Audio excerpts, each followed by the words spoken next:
Chapter 3 on Mr. Rudyard Kipling and Making the World Small.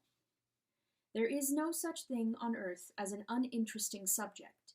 The only thing that can exist is an uninterested person. Nothing is more keenly required than a defense of bores. When Byron divided humanity into the bores and the bored, he omitted to notice that the higher qualities exist entirely in the bores, the lower qualities in the bored, among whom he counted himself. The bore, by his starry enthusiasm, his solemn happiness, may, in some sense, have proved himself poetical. The bored has certainly proved himself prosaic. We might, no doubt, find it a nuisance to count all the blades of grass or all the leaves of the tree, but this would not be because of our boldness or gaiety, but because of our lack of boldness and gaiety. The boar would go onward, bold and gay, and find the blades of grass as splendid as the swords of an army. The boar is stronger and more joyous than we are. He is a demigod. Nay, he is a god, for it is the gods who do not tire of the iteration of things. To them the nightfall is always new, and the last rose is as red as the first. The sense that everything is poetical is a thing solid and absolute.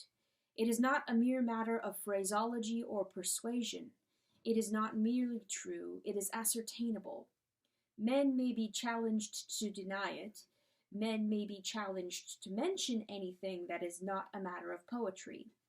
I remember a long time ago a sensible sub-editor coming up to me with a book in his hand called Mr. Smith, or The Smith Family, or some such thing. He said, "Well, you won't get any of your damned mysticism out of this," or words to that effect. I am happy to say that I undeceived him, but the victory was too obvious and easy. In most cases the name is unpoetical, although the fact is poetical. In the case of Smith, the name is so poetical that it must be an arduous and heroic matter for the man to live up to it. The name of Smith is the name of the one trade that even kings respected. It could claim half the glory of that arma virumque, which all epics acclaimed. The spirit of the smithy is so close to the spirit of song that it has mixed in 1,000,000 poems, and every blacksmith is a harmonious blacksmith. Even the village children feel that, in some dim way, the smith is poetic, as the grocer and the cobbler are not poetic, when they feast on the dancing sparks and the deafening blows in the cavern of that creative violence.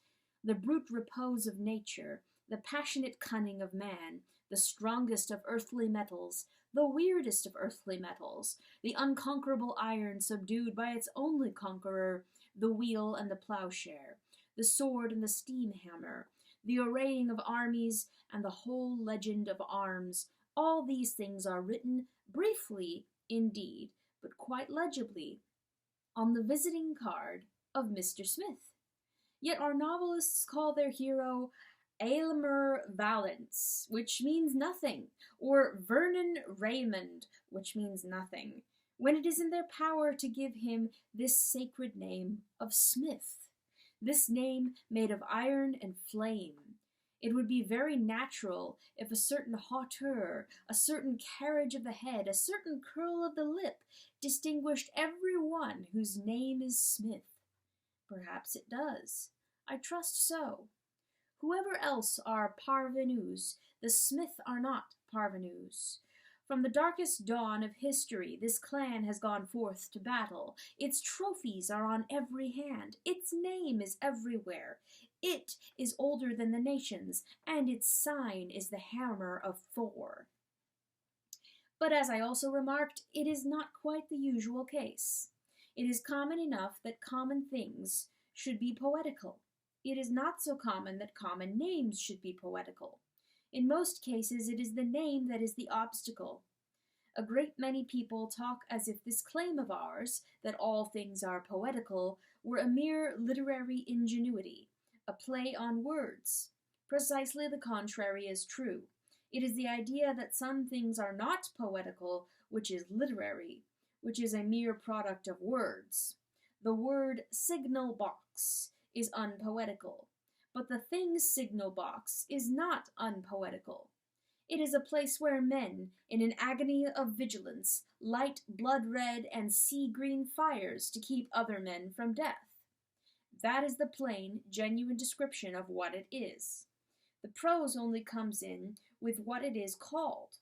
The word pillar box is unpoetical, but the thing pillar box is not unpoetical. It is the place to which friends and lovers commit their messages, conscious that when they have done so they are sacred and not to be touched, not only by others, but even, religious touch, by themselves. That red turret is one of the last of the temples. Posting a letter and getting married are among the few things left that are entirely romantic. For to be entirely romantic, a thing must be irrevocable. We think a pillar box prosaic because there is no rhyme to it. We think a pillar box unpoetical because we have never seen it in a poem. But the bold fact is entirely on the side of poetry. A signal box is only called a signal box. It is a house of life and death. A pillar box is only called a pillar box. It is a sanctuary of human words.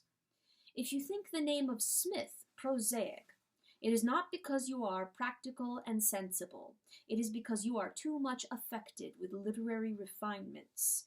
The name shouts poetry at you. If you think of it otherwise, it is because you are steeped and sodden with verbal reminiscences, because you remember everything in Punch, or comic cuts about Mr. Smith being drunk, or Mr. Smith being henpecked. All these things were given to you poetical. It is only by a long and elaborate process of literary effort that you have made them prosaic. Now, the first and fairest thing to say about Rudyard Kipling is that he has borne a brilliant part in thus recovering the lost provinces of poetry. He has not been frightened by that brutal materialistic air which clings only to words. He has pierced through to the romantic, imaginative matter of the things themselves. He has perceived the significance and philosophy of steam and slang. Steam may be, if you like, a dirty byproduct of science. Slang may be, if you like, a dirty byproduct of language. But at least he has been among the few who saw the divine parentage of these things, and knew that where there is smoke, there is fire. That is, wherever there is the foulest of things, there also is the purest. Above all, he has had something to say, a definite view of things to utter, and that always means that a man is fearless and faces everything. For the moment, we have a view of the universe. We possess it. Now, the message of Rudyard Kipling, that upon which he has really concentrated, is the only thing worth worrying about in him or any other man. He has often written bad poetry, like Wordsworth. He has often said silly things, like Plato. He has often given way to mere political hysteria, like Gladstone. But no one can reasonably doubt that he means steadily and sincerely to say something, and the only serious question is, what is that which he has tried to say? Perhaps the best way of stating this fairly will be to begin with that element which has been most insisted by himself and by his opponents, I mean his interest in militarism. But when we are seeking for the real merits of a man, it is unwise to go to his enemies, and much more foolish to go to himself. Now, Mr. Kipling is certainly wrong in his worship of militarism, but his opponents are, generally speaking, quite as wrong as he. The evil of militarism is not that it shows certain men to be fierce and haughty and excessively warlike. The evil of militarism is that it shows most men to be tame and timid and excessively peaceable. The professional soldier gains more and more power as the general courage of a community declines. Thus the Praetorian Guard became more and more important in Rome, as Rome became more and more luxurious and feeble. The military man gains the civil power in proportion as the civilian loses the military virtues. And as it was in ancient Rome, So it is in contemporary Europe. There never was a time when nations were more militarist. There never was a time when men were less brave. All ages and all epochs have sung of arms and the man, but we have effected simultaneously the deterioration of the man and the fantastic perfection of the arms. Militarism demonstrated the decadence of Rome, and it demonstrates the decadence of Prussia. And unconsciously, Mr. Kipling has proved this, and proved it admirably. For insofar as his work is earnestly understood, the military trade does not by any means emerge as the most important or attractive. He has not written so well about soldiers as he has about railwaymen, or bridge builders, or even journalists. The fact is that what attracts Mr. Kipling to militarism is not the idea of courage, but the idea of discipline. There was far more courage to the square mile in the Middle Ages, when no king had a standing army, but every man had a bow or sword. But the fascination of the standing army upon Mr. Kipling is not courage, which scarcely interests him, but discipline, which is, when all is said and done, his primary theme. The modern army is not a miracle of courage. It has not enough opportunities, owing to the cowardice of everybody else. But it is really a miracle of organization, and that is the truly Kiplingite ideal. Kipling's subject is not that valor which properly belongs to war, but that interdependence and efficiency which belongs quite as much to engineers or sailors or mules or railway engines. And thus it is that when he writes of engineers or sailors or mules or steam engines, he writes at his best. The real poetry, the true romance, which Mr. Kipling has taught, is the romance of the division of labor and the discipline of all the trades. He sings the arts of peace much more accurately than the arts of war, and his main contention is vital and valuable. Everything is military in the sense that everything depends upon obedience. There is no perfectly Epicurean corner. There is no perfectly irresponsible place.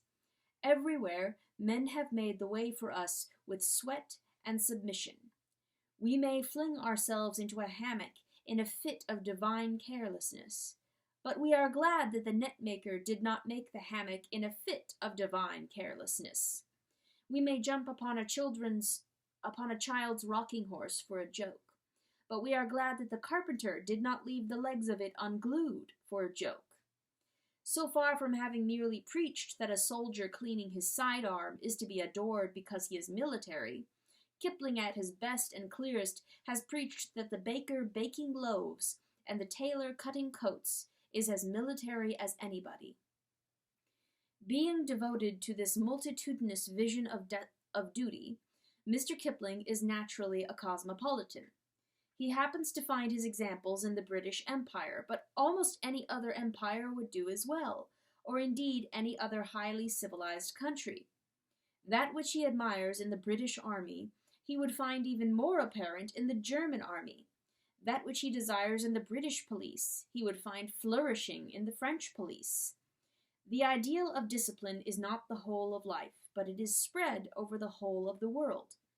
And the worship of it tends to confirm in Mr. Kipling a certain note of worldly wisdom, of the experience of the wanderer, which is one of the genuine charms of his best work.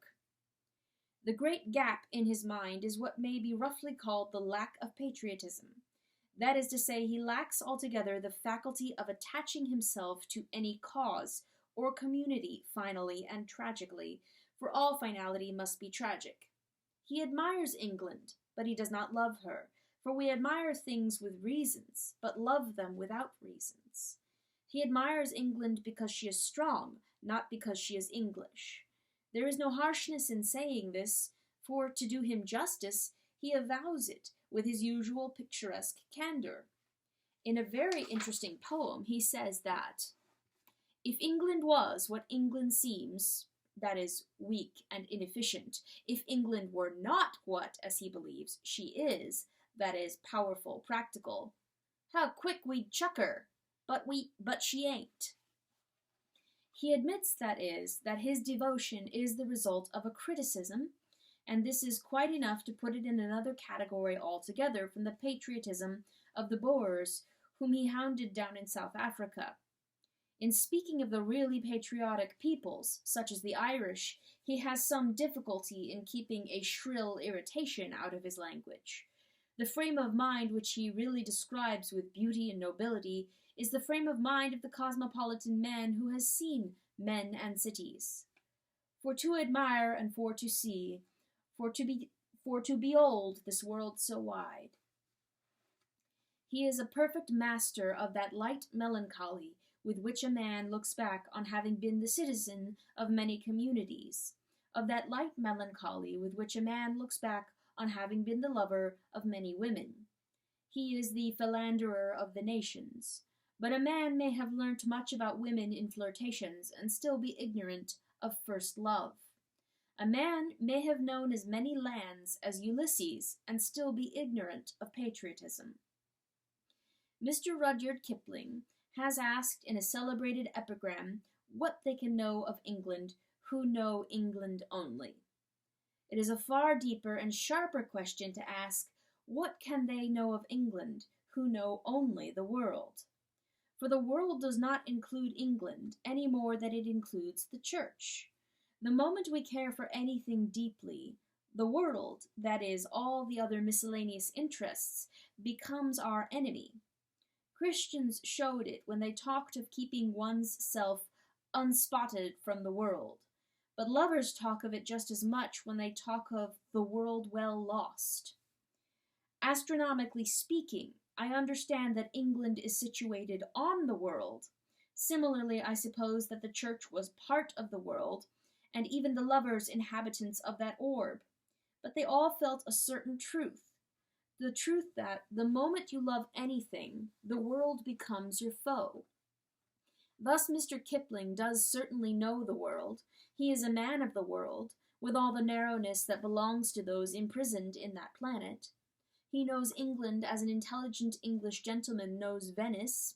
He has been to England a great many times. He has stopped there for long visits, but he does not belong to it, or to any place, and the proof of it is this, that he thinks of England as a place. The moment we are rooted in a place, the place vanishes. We live like a tree with the whole strength of the universe. The globe-trotter lives in a smaller world than the peasant. He is always breathing an air of locality. London is a place to be compared to Chicago. Chicago is a place to be compared to Timbuktu. But Timbuktu is not a place, since there, at least, live men who regard it as the universe, and breathe not an air of locality, but the winds of the world. The man in the saloon steamer has seen all the races of men, and he is thinking of the things that divide men: diet, dress, decorum, rings in the nose, as in Africa, or in the ears, as in Europe, blue paints among the ancients, or red paint among the modern Britons. The man in the cabbage field has seen nothing at all, but he is thinking of the things that unite men: hunger, and babies, and the beauty of women, and the promise or menace of the sky. Mr. Kipling, with all his merits, is the globe-trotter. He has not the patience to become part of anything. So great and genuine a man is not to be accused of a merely cynical cosmopolitanism. Still, his cosmopolitanism is his weakness. That weakness is splendidly expressed in one of his finest poems, the Sestina of the Tramp Royal, in which a man declares that he can endure anything in the way of hunger or horror, but not permanent presence in one place. In this there is certainly danger. The more dead and dry and dusty a thing is, the more it travels about. Dust is like this, and the thistledown and the High Commissioner in South Africa. Fertile things are somewhat heavier, like the heavy fruit trees on the pregnant mud of the Nile. In the heated idleness of youth, we were all rather inclined to quarrel with the implication of that proverb which says that a rolling stone gathers no moss. We were inclined to ask who wants to gather moss except silly old ladies. But for all that, we begin to perceive that the proverb is right. The rolling stone rolls, echoing from rock to rock, but the rolling stone is dead. The moss is silent, because the moss is alive. The truth is that exploration and enlargement make the world smaller. The telegraph and the steamboat make the world smaller. The telescope makes the world smaller. It is only the microscope that makes it larger.